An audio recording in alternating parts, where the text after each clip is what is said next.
புரிஞ்சுக்கோ. ஒண்ணு உடம்பு, ஒண்ணு என்ன உடம்பு, இன்னொன்னு மனசு, இன்னொன்னு என்ன மனசு, இன்னொன்னு ரிலேஷன்ஷிப், இன்னொன்னு என்ன. இந்த மூணுத்துல ஸ்டார்ட்.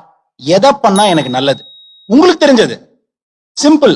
ஐயா எனக்கு கொலஸ்ட்ரால் ப்ராப்ளம் இருக்கு, கட்டிங் அடிக்காம இருந்தா நல்லது, அதை எடுக்கும் போது பார்த்து சொல்லு. ஸ்டார்ட் ஸ்டாப் கண்டினியூ லிஸ்ட் போட்டுக்கோ. நான் ஸ்டாப் பண்ண வேண்டிய லிஸ்ட்ல இது இருக்கா? இருக்கு. பார்த்துட்டே ஊத்தேன். 2 லார்ஜ் ஒரு ஸ்மாலோட முடியும். இதுக்கு மேல ஒரு குருஜி பேச முடியாது. நீங்க புரிஞ்சுக்கணும். நான் சொல்றது விளையாட்டா இருக்கலாம், ஆனா இந்த லிஸ்டோட நீ வாழ்ந்து பாரு, நீ போற இடம்லாம் இறைவன் அருள் உன் கூடயே வரும். ஏன்னா இது 3 செய்யும் போது இறைவனுக்கு நீ ஒரு இன்ஃபர்மேஷன் கொடுக்குற. ஐயா நான் நல்லா வாழ ஆரம்பிச்சிட்டேன்னு. நீ நல்லா வாழ ஆரம்பிச்சிட்டேன்றது அவன் புடிச்சானா போதும், உனக்குன்னு ஒரு நோக்கம் வச்சுக்கோ. ஆனா அந்த நோக்கத்துக்கு 2 மடங்கா லாபத்தை கொடுப்பான். நான் கேரண்டி.